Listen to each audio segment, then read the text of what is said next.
Assalamualaikum warahmatullahi wabarakatuh. Saya Muhammad Razim Panglima Hidayat, kelas Ilmu Pemerintahan Reguler 2, akan menjelaskan materi yang terkait dengan apa yang menjadi tugas dari Islam Kemuhammadiyaan yang kedua, yaitu yang pertama adalah terkait ibadah. Berdasarkan hasil uraian saya di makalah, saya bisa menyimpulkan bahwa ibadah adalah suatu perbuatan yang merujuk pada suatu tindakan kebaikan, di mana itu merupakan sebuah penghambaan atau proses pendekatan diri kepada Allah Subhanahu wa taala. Adapun tujuan dan fungsi dari ibadah itu sendiri adalah yang pertama adalah mendekatkan diri kepada Allah Subhanahu wa taala, yang kedua menambah pahala tentunya, yang ketiga menjadikan kita menjadi pribadi yang lebih baik lagi. Adapun fungsi ibadah yaitu mengajarkan kita tentang nilai-nilai ibadah serta menjadikan kita sebagai umat muslim yang lebih baik lagi. Adapun macam-macam ibadah, yang pertama adalah salat, yang kedua adalah puasa, zakat, dakwah dan pengajaran, pendidikan juga, serta pelayanan kesehatan kepada masyarakat, mengembangkan diri, serta menjaga lingkungan, tersenyum, itu juga merupakan suatu ibadah. Yang pun berikutnya adalah perbedaan ibadah mahda dan ibadah ghairu mahda. Ibadah mahda secara spesifik yaitu ibadah yang merujuk pada kewajiban. Maksud di mana yang dimaksud itu contohnya salat, puasa di bulan Ramadan, dan lain-lain yang tentunya ibadah mahda merupakan ibadah yang sudah menjadi kewajiban atau sesuai dengan tuntutan agama Islam, agama kita, dimana contohnya itu seperti salat dan berpuasa di bulan di bulan Ramadan. Sedangkan ibadah ghairu mahda merupakan suatu ibadah yang tidak secara kewajiban tidak, melainkan berupa suatu tindakan yang merujuk pada hal-hal kebaikan. Contohnya itu seperti tersenyum, menjaga lingkungan, gotong royong, dan lain-lain yang tidak merujuk pada spiritual. Jadi di sini kita dapat menyimpulkan bahwa perbedaan dari ibadah mahda dan ibadah ghairu itu ibadah mahda adalah ibadah yang memiliki waktu tertentu dan sudah dituliskan memang dari sananya di agama kita terkait waktunya untuk dilaksanakan ibadah mahda. Sedangkan ibadah ghairu mahda tidak memiliki waktu-waktu tertentu atau bisa dilakukan kapanpun. Sedangkan adapun prinsip dan manfaat ibadah. Prinsip manfaat ibadah itu adalah harus didasari dengan, sebelum melakukan ibadah itu harus didasari oleh beberapa syaratnya, itu niat, contohnya niat, berkonsentrasi yaitu khusyuk, serta konsisten dalam melaksanakannya. Dan manfaat ibadah yaitu tadi bisa mendekatkan kita lebih dekat dengan Allah Subhanahu wa taala, menjadikan kita pribadi yang lebih baik, mengembangkan Islam, menenangkan diri sebagai penenang, serta menambah pahala ataupun menjadikan kita lebih bertakwa kepada Allah Subhanahu wa taala. Materi selanjutnya itu adalah sholat. Salat di sini merupakan suatu ibadah mahdah, di mana waktunya itu sudah ditentukan dari sananya dengan teknis atau syarat yang sudah ditetapkan oleh Allah Subhanahu wa taala.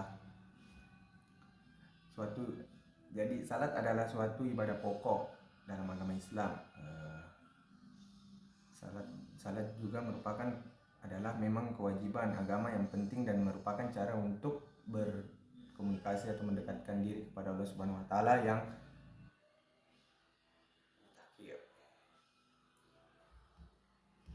adapun tujuan salat yaitu tadi yang pertama mendekatkan diri kepada Allah Subhanahu wa taala sebagai bentuk ketaatan kepada perintah Allah, sebagai bentuk pengampunan kita, sebagai upaya untuk mendapatkan pengampunan dari Allah Subhanahu wa taala, sebagai bentuk kesyukuran kita masih diberikan kesehatan, nikmat dan rahmatnya, dan sebagai pengingat diri bahwasanya kita adalah manusia ciptaan Allah Subhanahu wa taala melalui salat. Adapun fungsi salat yaitu sebagai penghubung spiritual. Itu tadi penghubung spiritual, itu cara kita berkomunikasi dengan Allah Subhanahu wa taala.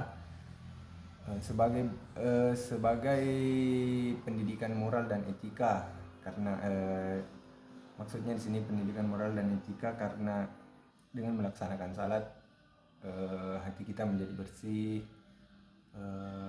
meninggalkan keburukan-keburukan dan sebagainya, sebagai bentuk pemeliharaan waktu, itu menghargai waktu, sebagai tempat mendapatkan ketenangan atau cara untuk mendapatkan ketenangan dan kesejahteraan secara psikologis dan spiritual. Rukun dan syarat salat. Adapun rukun dan syarat salat adanya niat, takbiratul ihram, kemudian berdiri, rukuk, sujud, duduk tasyahud dan salam.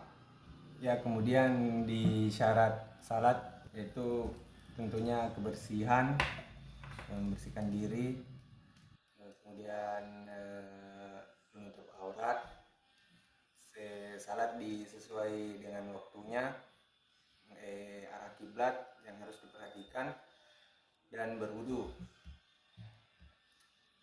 Adapun hukum pelaksanaan dari salat adalah wajib. Hukum pelaksanaannya yang berarti salat tidak boleh ditinggalkan dan merupakan suatu kewajiban agama yang harus dilaksanakan oleh setiap muslim yang telah mencapai batas usia balik atau dewasa dan berakal sehat. Adapun poin-poinnya itu tadi wajib, waktunya harus diperhatikan, bersuci, niat, menutup aurat, menghadap kiblat, konsentrasi sehingga dapat khusyuk, serta menghafal gerakan dan bacaan, memahami setiap gerakan dan bacaannya, serta takbiratul ihram dan salamnya. Sejak kapan sholat diperintahkan? Salat sebagai bentuk ibadah telah ada dalam sejarah agama Islam sejak awal kenabian. Salat pertama kali diperintahkan oleh Allah Subhanahu wa taala kepada Nabi Muhammad SAW selama peristiwa Isra Miraj, yaitu perjalanan malam Nabi Muhammad dari Mekah ke Yerusalem dan ke langit. Peristiwa ini terjadi sekitar tahun 621 Masehi dalam sejarah Islam. Adapun salat yang menjadi kewajiban bagi umat muslim yaitu salat subuh, salat zuhur, asar, maghrib, dan isya. Salat merupakan salah satu rukun Islam yang paling penting, dan kewajiban salat 5 waktu adalah salah satu dari 5 pilar Islam. Selama sejarah Islam, tata cara dan praktik salat telah dikembangkan dan diwariskan dari generasi ke generasi. dibatasi. Tetapi inti dari perintah salat telah ada sejak awal kenabian Nabi Muhammad SAW. Adapun ancaman bagi orang yang meninggalkan sholat yaitu yang pertama, pahalanya akan terbuang, adanya dosa dan hukuman yang menunggu di akhirat, rusaknya karakter, atau menjauhkan diri dari perlindungan Allah Subhanahu wa taala. Hingga ke poin materi selanjutnya, itu puasa. Puasa adalah ibadah yang dilakukan oleh umat muslim selama bulan Ramadan dan juga merupakan suatu ibadah wajib atau ibadah mahdah, di mana puasa ini merupakan suatu cara juga untuk mendekatkan diri kepada Allah Subhanahu wa taala dengan melakukan suatu tata cara yang telah dilakukan. Maka bisa disimpulkan bahwa puasa adalah merupakan suatu ibadah yang wajib dikerjakan pada bulan Ramadan. Adapun tujuan puasa yaitu meningkatkan ketaatan kepada Allah Subhanahu wa taala, memberikan kita kesadaran dan kesabaran, di mana kesadaran bahwasanya banyak orang miskin di luar sana juga yang tidak makan dan minum, memberikan sebagai sarana untuk membersihkan jiwa kita dari hal-hal yang negatif, meningkatkan spiritualitas kita, serta menjadikan kita pribadi yang lebih baik lagi. Fungsi puasa itu sebagai ibadah, sebagai penyucian dan pengendalian diri, meningkatkan spiritual, berfungsi juga sebagai kebaikan sosial, di mana kita di bulan puasa harus saling membantu, gotong royong, seperti bagi-bagi takjil. Contohnya salah satu bentuk solidaritas umat muslim juga, bahkan itu sebagai penghormatan terhadap tradisi Nabi. Penting juga diingat bahwa puasa dalam Islam itu adalah kewajiban, yang mana itu memiliki tujuan dan makna yang mendalam. Hukum pelaksanaan puasa itu tadi adalah wajib. Berarti puasa adalah kewajiban agama yang harus dilaksanakan oleh setiap muslim yang telah mencapai usia balik atau dewasa dan berakal sehat. Waktunya dilaksanakan itu pada bulan Ramadan. Manfaat puasa dari perspektif syariat agama tadi sebagai ketaatan, pembersihan spiritual, peningkatan kesabaran dan pengendalian diri, meningkatkan kesadaran sosial, serta pengalaman sebagai solidaritas umat muslim. Manfaat puasa dari perspektif ilmu kesehatan, yaitu detoksifikasi tubuh. Maksudnya di mana kita pada saat bulan puasa otomatis tidak makan dan minum selama waktu yang telah ditentukan. Sebagaimana sehari-hari kita biasa makan makanan yang kurang sehat, di bulan puasa ini kita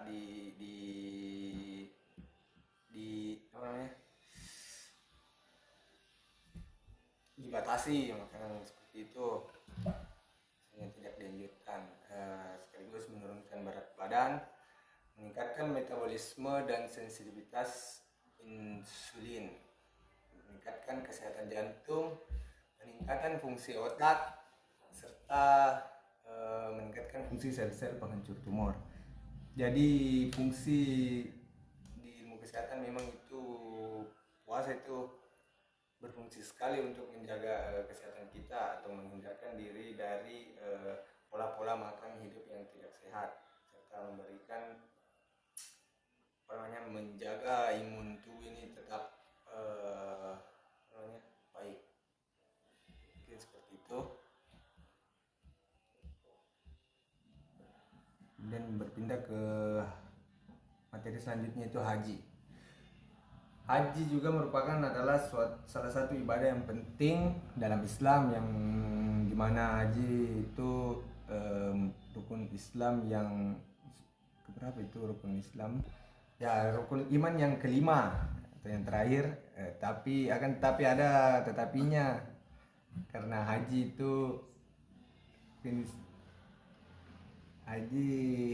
boleh dilakukan, maksudnya wajib dilakukan bagi orang yang mampu. Adapun tujuan haji itu ya sebagaimana ibadah-ibadah lainnya, yaitu meningkatkan ketaatan diri kepada Allah Subhanahu wa taala, membersihkan diri dari hal-hal yang negatif, meningkatkan persaudaraan muslim, karena pada saat haji kita bertemu dengan muslimin yang dari luar daerah kita. Di sana kita menjalin silaturahmi dan sebagainya, seperti itu, makan bareng di sana, kita jalan-jalan, meningkatkan spiritualitas juga, dan sebagai pengalaman hidup. Karena di sana di kota Mekah itu kita haji yang dapat mengubah hidup dengan memberikan wawasan dan pengalaman yang mendalam tentang agama dan diri sendiri. Hikmah pelaksanaan haji, hikmahnya itu mendapatkan pengampunan dosa, meningkatkan kesabaran dan ketaatan kita, menjalin hubungan sosial sesama muslimin, serta meningkatkan spiritualitas, yaitu mendekatkan diri kepada Allah Subhanahu wa taala, serta pendidikan tentang ajaran-ajaran kita, ajaran Islam, sejarah dan tradisinya, yang dapat membentuk atau mengubah karakter kita yang dulu menjadi lebih baik. Sejarah pelaksanaan haji dimulai dengan perintah Allah kepada Nabi Ibrahim alaihissalam untuk membangun Ka'bah di Mekah dan memanggil umat manusia untuk datang ke sana untuk beribadah kepada Allah Subhanahu wa taala. Nabi Ibrahim dan Ismail dianggap sebagai pendiri haji dalam Islam, dan ritual-ritual haji ini dipraktikkan oleh umat muslim sebagai tindakan ketaatan dan ibadah kepada Allah Subhanahu wa taala. Hukum pelaksanaan haji. Haji adalah wajib bagi setiap muslim yang memenuhi syarat untuk melaksanakannya, di mana itu yang menjadi kewajiban itu bagi orang yang mampu, yang memiliki finansial atau keuangan yang mencukupi, kesehatan yang baik, yang memadai untuk memenuhi kriteria untuk pelaksanaan haji itu sendiri. Bagi yang tidak memenuhi syarat, maka haji tidak diwajibkan. Jadi haji wajib bagi orang yang mampu. Rukun dan syarat haji. Rukun haji yaitu niat ihram, menyatakan niat untuk melakukan haji saat memakai pakaian ihram, berihram dari miqat, yaitu memasuki status ihram dari salah satu miqat tempat perbatasan yang telah ditentukan. Adapun melakukan tawaf, melakukan sa'i atau lari-lari kecil antara dua bukit, yaitu Bukit Safa dan Marwah, dan melakukan wukuf di Arafah, berada di Arafah pada tanggal 9 Zulhijjah selama haji. Syarat haji tentunya Islam, kesehatannya baik, dan kemampuan finansialnya mencukupi. Ini adapun firman Allah tentang haji itu di surah Al-Imran ayat 97. Fihi ayatum bayyinatum maqamu Ibrahim wa man dakhalahu kana aminan walillahi 'alan nasi hijjul baiti man istata'a ilaihi sabilan wa man kafara fa innallaha ghaniyyun 'anil alamin. Yang dimana artinya adalah di dalamnya terdapat tanda-tanda yang jelas, diantaranya makam Ibrahim. Siapa yang memasuki Baitullah, maka amanlah dia. Di antara kewajiban manusia terhadap Allah dalam melaksanakan ibadah haji ke Baitullah, yaitu bagi orang yang mampu mengadakan perjalanan ke sana. Siapa yang mengingkari kewajiban haji, maka sesungguhnya Allah Maha Kaya, tidak memerlukan sesuatu pun dari seluruh alam. Quran Surah Al-Imran ayat 97. Kemudian di materi selanjutnya adalah materi yang terakhir, ibadah maliyah. Dan ibadah maliyah adalah ibadah yang berhubungan dengan harta atau kekayaan. Ini mencakup berbagai bentuk pengeluaran harta untuk tujuan agama dan kemanusiaan. Dalam Islam, ibadah maliyah meliputi zakat, infak, sedekah, dan wakaf. Yaitu zakat adalah kewajiban memberikan sebagian harta kepada yang berhak menerima, seperti fakir miskin, anak yatim, dan lainnya, sesuai dengan ketentuan yang diatur dalam Islam. Infak adalah pengeluaran harta untuk keperluan agama atau kebaikan sosial tanpa kewajiban tertentu. Ini dapat mencakup sumbangan untuk pembangunan masjid, sekolah Islam, atau bantuan kepada orang yang membutuhkan. Bersedekah, ini yang paling sering kita lakukan, yaitu bersedekah adalah pemberian secara sukarela kepada mereka yang membutuhkan tanpa adanya kewajiban atau aturan tertentu atau tujuan tertentu. Sedekah dapat diberikan kepada siapa saja, kapan saja, dan sebanyak yang diinginkan. Wakaf adalah bentuk ibadah maliyah yang melibatkan penyisihan sebagian harta atau properti untuk tujuan yang bersifat keagamaan atau sosial, seperti membangun rumah sakit atau pusat pendidikan Islam. Properti yang disisihkan ini dianggap sebagai wakaf dan digunakan untuk kebaikan umat manusia. Contohnya di tempat mengaji seperti meja untuk Al-Quran, baca Al-Quran, buku Al-Quran, dan bentuk-bentuk properti yang lainnya. Ketentuan zakat fitrah dan zakat mal. Zakat fitrah wajib dikeluarkan oleh setiap muslim pada bulan Ramadan sebelum hari Idul Fitri. Jumlahnya biasanya berdasarkan jenis makanan pokok lokal dan jumlah anggota keluarga yang memerlukan. Zakat fitrah ini bertujuan untuk membersihkan diri dari hal-hal yang tidak baik selama bulan puasa dan memberikan makanan kepada yang membutuhkan. Zakat mal adalah zakat yang dikenakan pada harta kekayaan yang dimiliki oleh seseorang muslim selama 1 tahun. Dan nisabnya itu batas minimumnya yang harus dimiliki agar wajib membayar zakat, dan jumlah persentase zakatnya berbeda-beda tergantung pada jenis harta tersebut.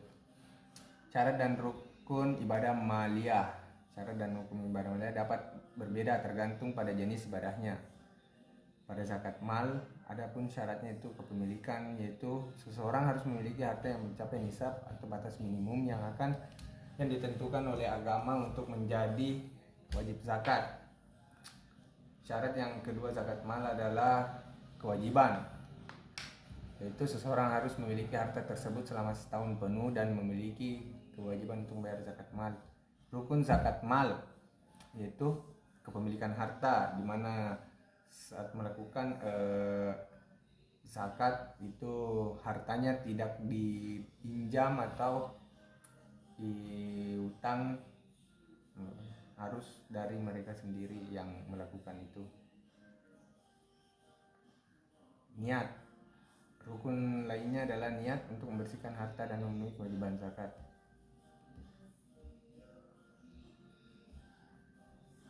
Adapun perbedaan antara zakat, infak, sedekah, dan wakaf. Zakat adalah kewajiban yang harus dibayarkan pada harta yang mencapai nisab tertentu, dan penerima zakatnya ditentukan oleh hukum Islam. Infak adalah pengeluaran harta untuk keperluan agama atau sosial tanpa kewajiban tertentu. Ini bersifat sukarela. Sedang sedekah adalah pemberian secara sukarela kepada orang yang membutuhkan atau tidak membutuhkan tanpa kewajiban tertentu atau aturan tertentu yang diberikan, maksudnya yang sesuatu yang diberikan secara cuma-cuma, tidak mengharapkan suatu balasan apapun. Wakaf adalah penyisihan sebagian harta atau properti untuk tujuan agama Islam, di mana bersedekah atau memberikan sesuatu itu secara bentuk fisik yang dapat digunakan secara langsung, maka itu disebut wakaf, suatu benda.